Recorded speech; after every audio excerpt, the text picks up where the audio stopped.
pessoal, tudo bem? Hoje é segunda-feira e segunda-feira, claro, dia de alegria. Por que dia de alegria? Porque é dia de começar a semana aprendendo mais um pouco, ficando mais sabido. Então vamos iniciar a nossa aula de hoje.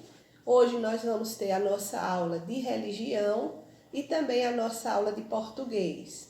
Na nossa aula de religião, nós vamos estar ouvindo um pouco sobre os 10 leprosos. Vamos aprender um pouco sobre gratidão.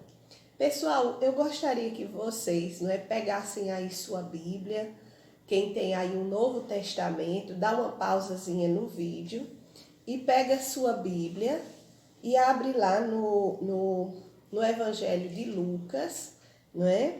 Capítulo 17 e o versículo 11. Lembrando que capítulo é aquele número maior, os versículos é o número menor. Então, Lucas, capítulo 17, versículo 11. E hoje nós vamos ouvir um pouco sobre a história dos 10 leprosos.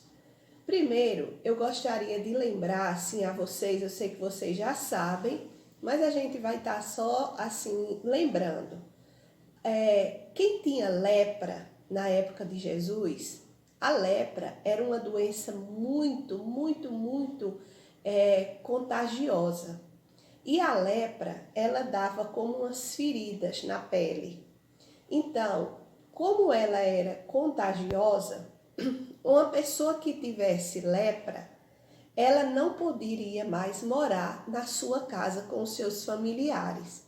Ela tinha que sair da cidade e morar juntamente com outros leprosos fora da cidade. Já pensou que coisa triste? Digamos assim, se um pai ou uma mãe ou um filho fosse contagiado pela lepra, ele não ia mais ter como conviver com os seus irmãos, com o seu filho, conviver dentro da sua casa. Por quê? Porque a lepra era uma doença contagiosa que ia pegar nas outras pessoas e a lepra ela não tinha cura.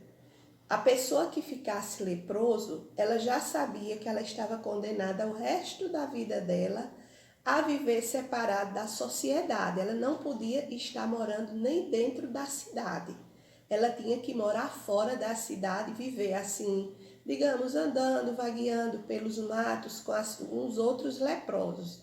Eram as únicas pessoas que elas poderiam conviver. E aí, gente, como os leprosos conviviam com os leprosos, certo dia Jesus ele estava no meio de duas cidades, a Samaria e da Galiléia. Ele ia passando.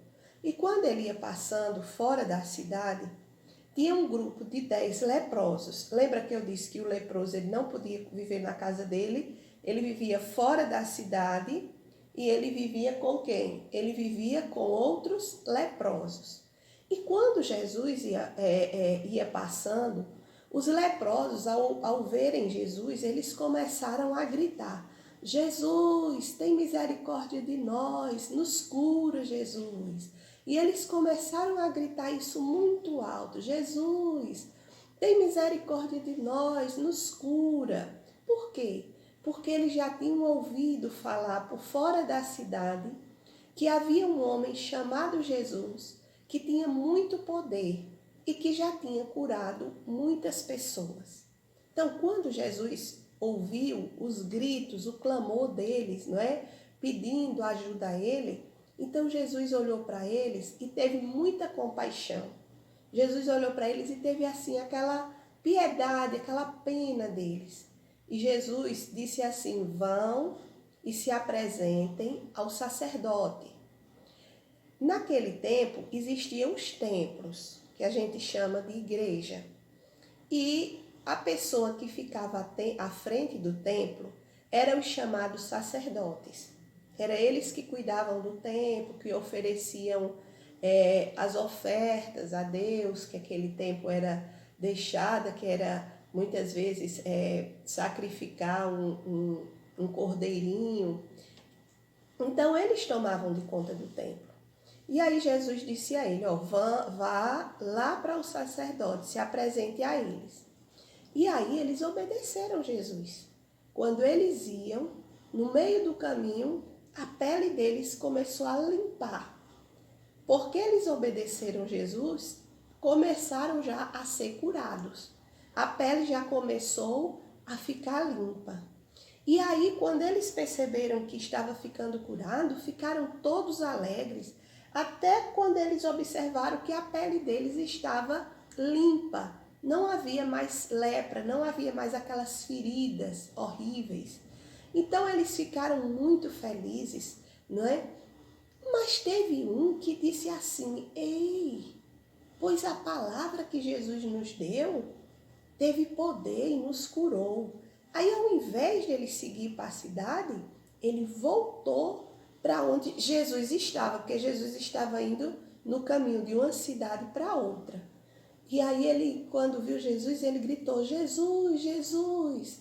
Aí disse assim, quando viu Jesus, se ficou de joelhos, adorou Jesus e disse, Jesus, muito obrigada, eu fui curado, a minha pele está limpa, eu não sou mais leproso, glória a Deus, glória a Deus. Ficou muito, muito, muito feliz. Aí, pessoal, Jesus olhou e disse assim, todos os 10 foram curados e só voltou um para agradecer? Você foi o único que voltou para agradecer? Então ele disse, sim, Senhor, eu voltei para agradecer. E ele disse, dos 10, apenas um se lembrou de agradecer pelo bem que recebeu. Aí Jesus ficou muito feliz com aquele leproso. Aí disse, vá para a sua casa, a tua fé te salvou. Lembra que o leproso não podia ir para casa? Pois é, mas aquele homem tinha ficado curado e Jesus mandou ele ir para casa. Gente, esse é um texto bíblico onde tem essa narrativa dos 10 leprosos, que ele nos mostra duas coisas importantes. Ele nos mostra a obediência e a gratidão. A obediência, por quê? Porque muitas vezes Jesus, quando ia fazer um milagre, ele olhava ali para a pessoa e dizia, quero ser curado. E a enfermidade deixava a pessoa naquele momento. Ou como com o cego de Jericó, outros cegos, Jesus fazia um lodinho, passava nos olhos e ele voltava a ver. Mas aqueles 10 leprosos, Jesus, ele disse assim, vão e se apresentem para o sacerdote lá no templo. Não foi isso? Se eles tivessem dito assim, ele não vai curar a gente não, mandou a gente ir, foi para o sacerdote. A gente não vai não, o sacerdote não quer nem chegar perto da gente. A gente não vai obedecer isso que ele mandou não, ele não quis foi curar a gente. Se eles não tivessem obedecido Jesus, eles não teriam sido curados. Por quê? Porque o processo da cura neles se deu quando eles obedeceram à ordem de Jesus. Que ordem foi essa? De ir para se apresentar ao sacerdote no templo. Então, muitas vezes, a gente pede algumas coisas a Deus. A gente ora, a gente pede, não é? E aí a gente sente no coração, não é? Algumas pessoas chamam de intuição, mas não é intuição. É o Espírito Santo falando ao nosso coração. E aí a gente sente que a gente orou e que Deus nos deu uma direção, que Deus nos deu uma instrução para fazer alguma coisa. E aí a pessoa pensa assim, isso é besteira, Deus está lá mandando eu fazer isso não é nada, não é? A pessoa não obedece muitas vezes aquilo que sentiu Deus falar no seu coração. O que é que acontece? Ela pode perder a bênção. Muitas vezes a gente está orando e está pedindo alguma coisa a Deus e a gente não lê a palavra para obedecer aquilo que Deus nos manda fazer através da sua palavra, a Bíblia. E porque nós não obedecemos algumas coisas que a palavra de Deus nos manda, porque nós não lemos de tudo, mas não lemos a palavra que fala da vontade de Deus, da história e do querer de Deus, então muitas vezes as nossas orações não são respondidas. Por quê? Porque nós não fazemos aquilo que a palavra de Deus está ensinando. É por isso que nós precisamos obedecer à palavra.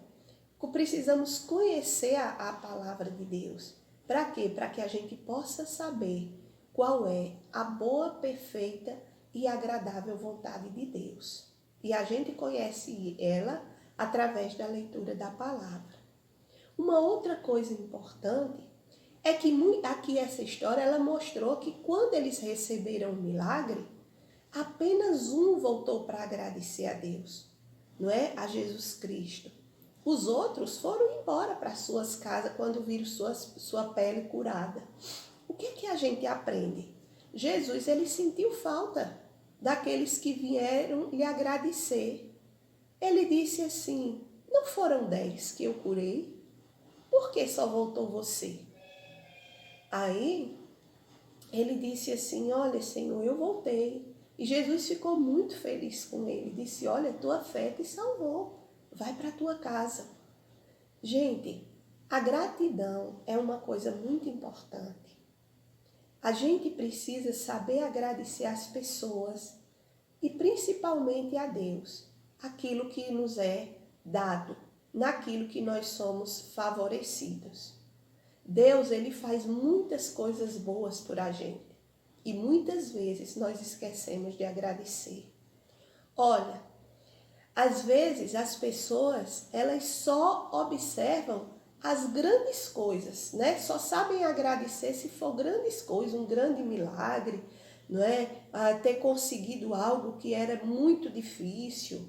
Mas a gente precisa aprender a ser grato em todas as coisas. Sabe por quê, gente? Porque nós temos muito que agradecer a Deus. Hoje, o mundo vive uma pandemia, não é verdade? Sim, o Brasil tem perdido muitas vidas por essa pandemia. Então, só o fato de você nunca ter sido, Deus nunca ter permitido você ter sido contagiado por esse vírus, isso é motivo de você agradecer a Deus. O fato de você estar com saúde é motivo para você ser feliz e não se queixar de nada na sua vida. Ah, tia, eu tive o vírus. Muito bem, você teve? Agradeça a Deus porque você está vivo. Agradeça a Deus porque você está viva. Porque muitos que foram contagiados, eles não sobreviveram a esse vírus. E Deus, ele fez um grande milagre na sua vida, fazendo com que você vencesse esse vírus. Agradeça a Deus porque se seu pai, sua mãe, sua avó ou um parente seu teve esse vírus, Deus não permitiu que esse vírus ceifasse a vida deles. Então nós temos muito que agradecer a Deus. Nós temos que agradecer a Deus porque estamos no Brasil vivendo uma situação muito difícil na área financeira. Tem muita gente que está passando necessidade, passando até fome. Cada dia que a gente sentar na mesa para comer é um motivo de agradecer a Deus por aquilo que Deus colocou na nossa mesa, através do trabalho do seu pai, através do trabalho da sua mãe. A palavra de Deus nos ensina, em tudo dai graça. Não é? Então sejamos gratos, não é? Sejamos gratos pela noite que passa e que nós estamos vivos, que nós estamos abrindo os olhos e contemplando o astro-rei que é o sol. Então, quantos motivos nós temos a agradecer ao Senhor? Não é? Então, aprenda a ser grato. O maior sinal de ingratidão, eu quero que você preste bem atenção nisso. Você sabe o que torna as pessoas ingratas? É quando as pessoas elas só olham o que elas ainda não têm. E elas esquecem de agradecer a Deus por aquilo que elas já têm. Preste atenção nisso. A pessoa ingrata é a pessoa que só vê o que ela ainda não tem. Ah, eu ainda não tenho isso, eu ainda não tenho aquilo, eu ainda não tenho aquilo outro, eu ainda não tenho aquilo outro. Quando a gente coloca os nossos olhos naquilo que nós ainda não temos, nós esquecemos de agradecer aquilo que já nos foi dado pelo Senhor. E perdemos a gratidão. E um coração que não é grato é um coração que murmura, é um coração que vive se reclamando. E um coração que vive se reclamando é um coração que aborrece a Deus. Porque muitas vezes você está se reclamando de algumas coisas que você não tem. E Deus está olhando e dizendo assim, você tem saúde. Você, talvez sua saúde não esteja 100%, mas você não está num leito de hospital. Você não tem, talvez, a comida que você queria comer hoje, mas você tem uma comida boa para encher o seu bucho. Então, a pessoa ingrata é uma pessoa que ofende a Deus. Por quê? Porque ela deixa de ver a bondade de Deus naquilo que ela já tem. Então, vamos fazer como o leproso. Sabe quem são as pessoas mais felizes? São as pessoas que, quando acordam, elas não acordam pensando, a vida tá chata, a vida tá assim, eu não tenho isso. As pessoas mais felizes são aquelas que, ao acordar, ela diz, Deus, muito obrigada. Eu dormi e eu estou levantando, porque o Senhor me sustenta. Quando ela vai dormir, ela lembra de agradecer a Deus, porque Deus deu um dia todinho para ela, cheio de livramentos, e permitiu ela dormir. E ela pode dizer como o salmista, eu me deito em paz e eu durmo, porque é o Senhor que me faz repousar em segurança. Então, quando você acorda, acorde já agradecendo a Deus, obrigada, meu Deus, porque mais um dia eu estou aqui, tenho o fôlego da vida. Obrigada, meu Deus, porque nesse dia eu tenho o café da manhã, tenho o almoço, tenho a janta. Obrigada, meu Deus, porque eu tenho as vestes.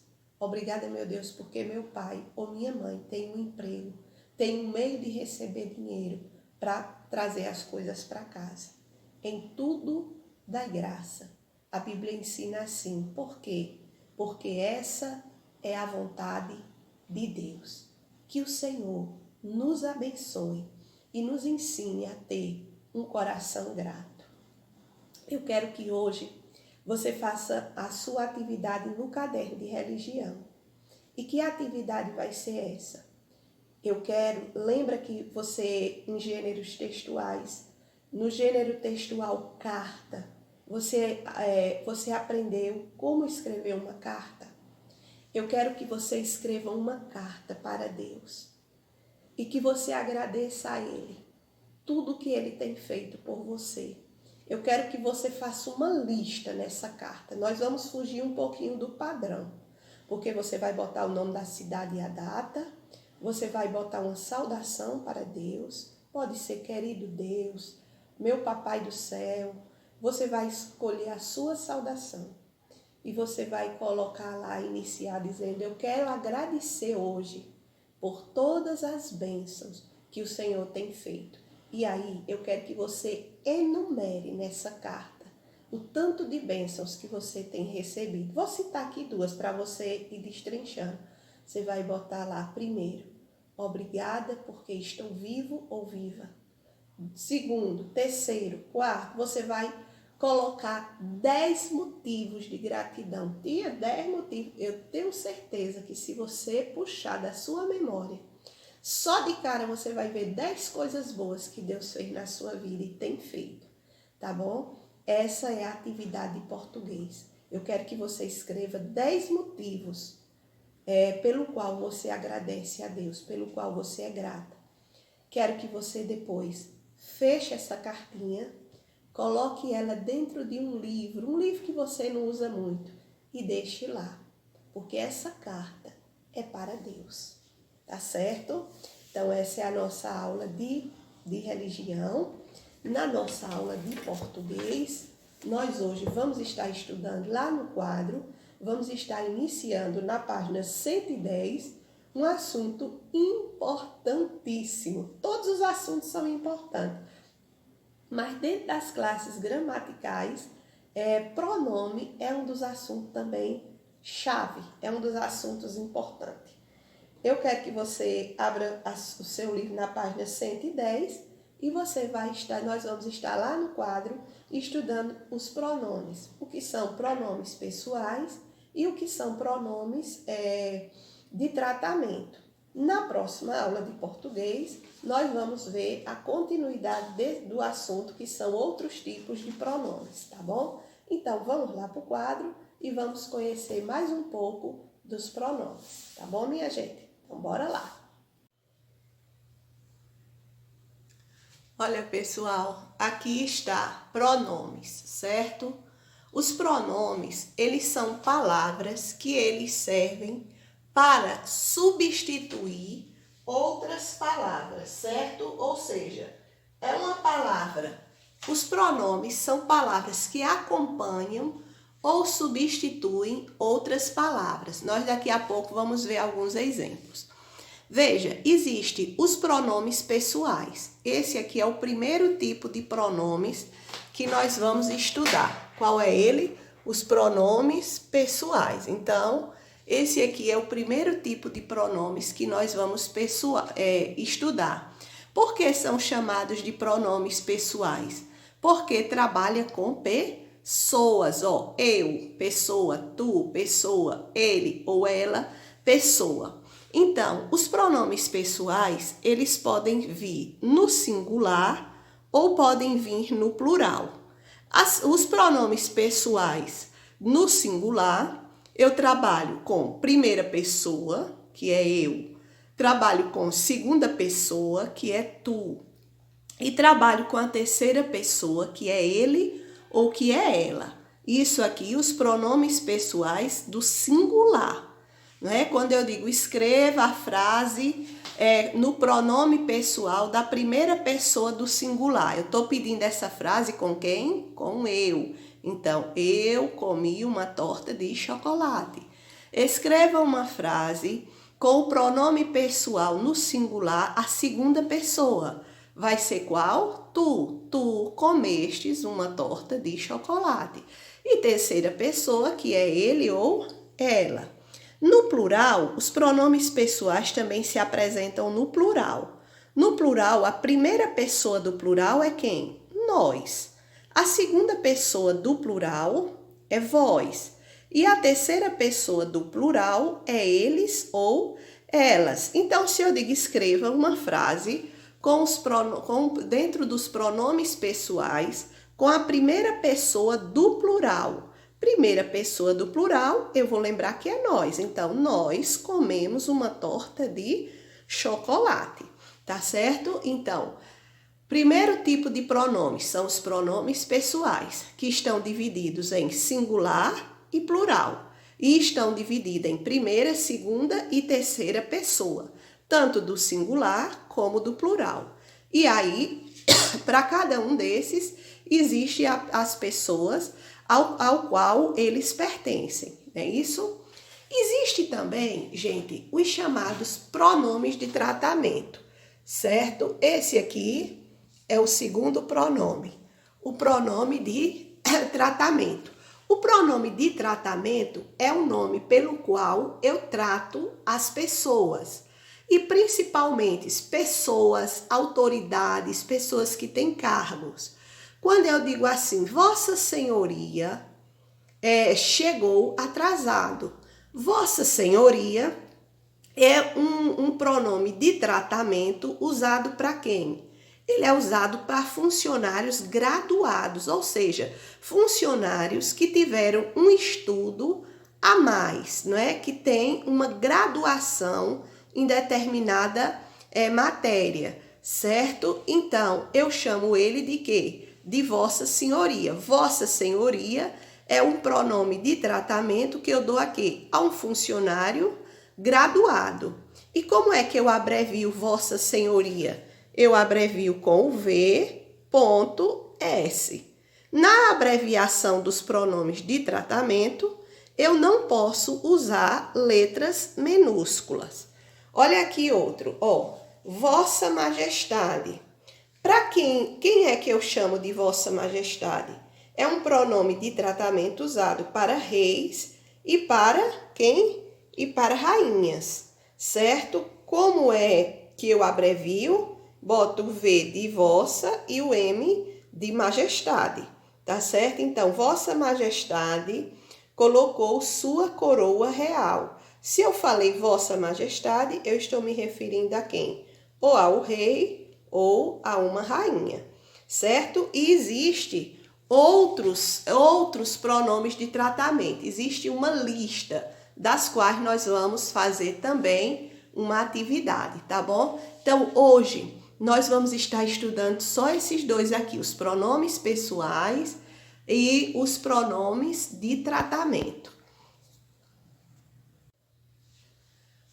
Olha, gente, aqui eu trouxe duas atividades. A primeira atividade sobre pronomes pessoais e de tratamento está no livro, certo? Na página 111 e na página 112. Então, essa é a primeira atividade de português que você vai fazer. Livro, páginas 111 e 112. Depois, nós vamos ter uma segunda atividade e essa atividade vai ser no caderno. Agora, preste atenção, viu, minha gente? Não faz atividade de lápis. A atividade precisa ser feita de caneta azul ou preta. O ano que vem, você não vai poder estar escrevendo de lápis. Você vai ter que escrever de caneta. Você apenas vai responder de lápis. Então, vamos aprendendo isso logo daqui do 5º ano. Então, você vai escrever de lápis e responder de caneta, tá bom? Caneta vermelha, de jeito nenhum. Caneta preta ou azul. Então, você vai escrever frases e vai substituir pelos pronomes pessoais. No seu livro tem a relação dos pronomes pessoais. Então, eu dei aqui um exemplo. Por exemplo, você faz uma frase, feito essa minha, ó. Só que você vai fazer outra, claro, né? Ó. Lúcia comprou uma jaqueta de couro. Aí você escreve essa frase de quê? De caneta. Agora, você vai substituir o nome da pessoa pelo pronome pessoal. Aí você já pode responder de lápis. Aí, ela, se quiser responder de caneta, também pode. Ela comprou uma jaqueta de couro. Porque Lúcia é o quê? A terceira pessoa do singular. Lembra, a terceira pessoa do singular é quem? Ele ou ela. Não é isso? Aí coloquei aqui. Se eu tivesse botado aqui Marcos, seria substituído pela terceira pessoa do singular, que era quem? Ele, não é isso? Aí aqui eu já botei, ó, Paulo, Roberto e João foram para o sítio. Aí a minha resposta, para eu substituir Paulo, Roberto e João, eu substituí por eles. Eles foram para o sítio. Porque eles é a terceira pessoa do plural, não é isso? Eles ou elas. Então, você vai fazer, certo? Você vai fazer, ó, 10 frases usando os pronomes pessoais. Quantas frases, professora? 10. 10 frases usando os pronomes pessoais, tanto do singular como do plural. A outra questão é a seguinte: pesquise 15 pronomes de tratamento. Então, você vai pesquisar no Google 15 pronomes de tratamento. Então, você bota, por exemplo, você, pronome de tratamento usado para isso. Como é que se abrevia? Vossa Santidade, pronome de tratamento usado para quem? Tal pessoa. Como é que se abrevia? Então, você vai escrever o pronome de tratamento, dizer para quem é usado e colocar como ele se abrevia, tá bom? Então, essa é a atividade de português, ok? Então, é isso, gente. Até a próxima aula, se Deus assim nos permitir. Cheiro!